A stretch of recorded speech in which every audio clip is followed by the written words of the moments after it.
अस्सलाम वालेकुम। उम्मीद है कि आप सब खैरियत से होंगे। आप देख रहे हैं मेरे यूट्यूब चैनल हमज़ा सिद्दीकी। आज सबसे पहले हम एपीएस के हवाले से कुछ बात करेंगे और उसके बाद फिर व्लॉग को जो है आगे बढ़ाएँगे। तो सबसे पहले उन शोहदा के लिए ये दुआ कि अल्लाह उनकी मग़फ़िरत फ़रमाए और जो भी लवाहिकीन हैं अल्लाह उनको सब्र जमील अता फ़रमाए कि एक बहुत बड़ा सानिया था। इस पे मज़ीद हम इस तरीके की कोई तबसरा या बात नहीं कर सकते। तो पूरा पाकिस्तान और पूरी इंसानियत इस गम में मौजूद थी कि ये एक बहुत बड़ा सानिया है और इस कौम ने और इस फ़ौज ने जो है एक ज़ालिम के ख़िलाफ़ जो है आवाज़ उठाते हुए एक बहुत बड़ी कुर्बानी दी है।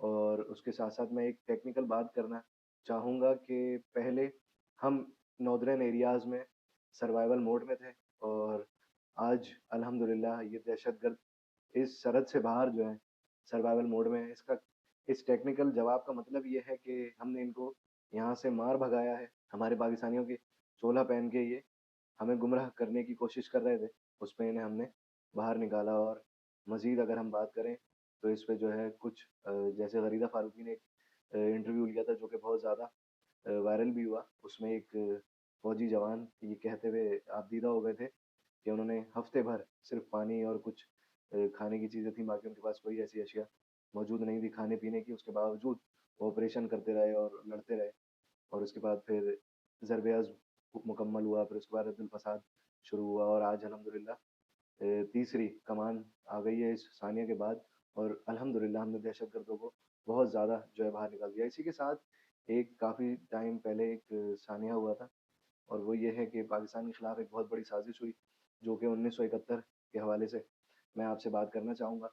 उसमें ये था कि बताते हैं कि बहुत सारा मतलब ये जो चीज़ ये दिखती है ना कि वो उसको अलग किया गया। इसमें दीगर ममालिक और सर-ए-फ़हरिस्त भारत शामिल था और उसकी एजेंसियाँ कि हमारे लोगों को उन्होंने वो बंगाली जो थे उनको वर्क लाया और कुछ ऐसे लोग जो कुछ पैसे या बाकी चीज़ों पे बिक गए, उन्हें मुक्ति बाहिनी के उसमें उन्हें एंगेज किया और उसके बाद वो एक फ़ोर्स बनाई और मुजीबुर रहमान ने इस पे सियासी लीडर होने के नाते उनको एक लैंग्वेज के उस पे जो है जज़्बाती किया और साथ-साथ आगे ही फिर आपको पता चलता है कि वो पाकिस्तान से एक अलग हो गया। इस अलग होने की वजह सारी जो है, जो ज़िम्मेदारी ठहराई जाती है वो फ़ौज पे। तो गलतियाँ या कोताहियाँ तो हो सकती हैं, लेकिन ये नहीं हो सकता कि वो जो सरेंडर था कि सरेंडर किया। सबसे अहम बात इंडियन ये फ़ौजी जो हैं बताते हैं कि इनका जो गैप था मरकज़ से, जो हेडक्वार्टर होता है उससे जो यहाँ पे बांग्लादेश में हुआ, उसका जो फ़ौजी हेडक्वार्टर था, जो मेन हाउस था, उससे जो मेन कमांड थी, उससे काफ़ी दूर थे और फिर बीच में जो है ज्योग्राफ़िकली भी चीज़ें जो हैं मिसमैनेज थी और उसमें जो है बांग्लादेश उस तरफ था, इंडिया को क्रॉस करके जाना था।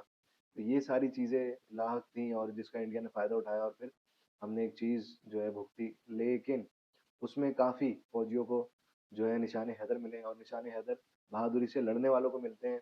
उन लोगों को नहीं मिलते जो सरेंडर कर देते हैं या छोड़ देते हैं बाकी सारी चीज़ें।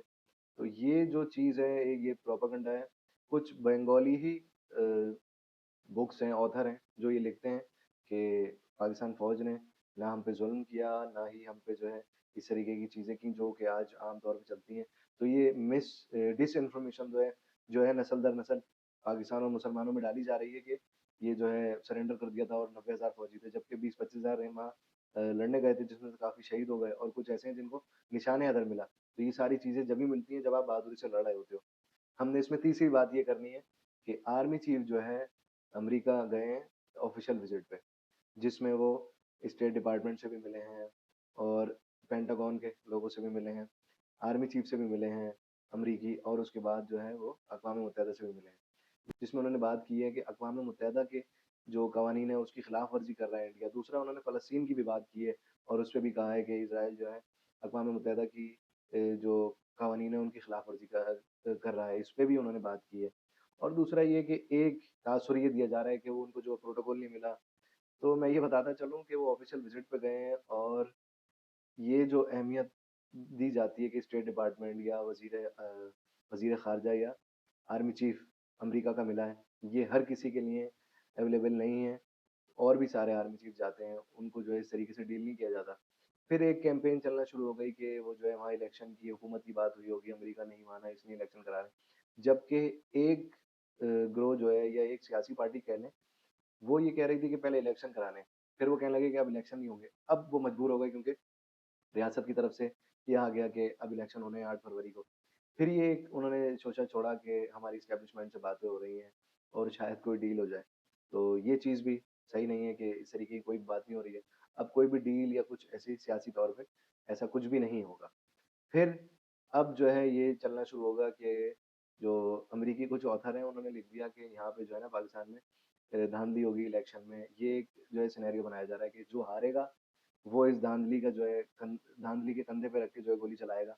ये देखें हम जो है जीत गए थे, धांधली हुई है और ये सब करवाया है एस्टेब्लिशमेंट ने ये या फौज ने। तो ये इल्ज़ाम लगाने की अभी से जो है प्लानिंग शुरू हो गई है। और फिर उसके बाद डीजीआईएसआई पे शहबाज गिल साहब अपने वीलॉग में भी एक तनकीद कर रहे थे कि हमारी हुकूमत में जो है उन्होंने कह दिया था कि जो है हम तस्वीरें नहीं खिंचवाएँगे। लेकिन अब उनकी जो है आर्मी चीफ के साथ और स्टेट डिपार्टमेंट अमेरिकी स्टेट डिपार्टमेंट और उनकी तीनों की तस्वीरें। तो उनका जो मौज़ू पाकिस्तान में था, वो ये था कि सियासी जो भी आमद-ओ-रफ़्त होगी उसमें मेरी कोई भी तस्वीर मेरे आते-जाते नहीं होगी। जहाँ वो गए हैं, वो पॉलिटिकल कोई मूवमेंट नहीं है। वो आर्मी चीफ के साथ ऑफ़िशियल विज़िट पे गए हैं, जिसमें डिफेंस और स्ट्रेटेजिक मामलात पे बात होनी है। तीसरा ये कि आर्मी चीफ ने तनवीर नामी एक पाकिस्तानी है, जो ओवरसीज़ है। उन्होंने पहले जो है 50 मिलियन के करीब सैलाब ज़दगान के लिए वहाँ से यहाँ पे भेजे थे पाकिस्तान और उसके बाद जो है अभी आर्मी चीफ ने एक बात कहते हुए कहा कि हमें ऐसे पाकिस्तानियों पे फ़ख्र है और उन्होंने 9 मिलियन रुपए जो हैं पाकिस्तान यूनिवर्सिटी नस्ट में जो है उन्होंने इन्वेस्ट किया है। तो इस तरीके के पाकिस्तानी जो ओवरसीज़ हैं, एक पिक्चर बनाई जाती है कि पाकिस्तान के खिलाफ हैं या फ़ौज के खिलाफ हैं, तो वो सब भी ये देखें कि ऐसे मुहिब्बे वतन पाकिस्तानी मौजूद हैं, जो अपने मुल्क का सरमाया है और हमारे मुल्क में अपने ही मुल्क में जो है वो बहुत सारी चीज़ें वहाँ से यहाँ लाते हैं, पैसे की सूरत में और लोगों को इन्वेस्ट करते हैं, मदद करते हैं। तो उम्मीद है कि आपको ये वीडियो समझ आई होगी। इस वीडियो को शेयर करें, लाइक करें और हमारे चैनल को सब्सक्राइब करें। शुक्रिया।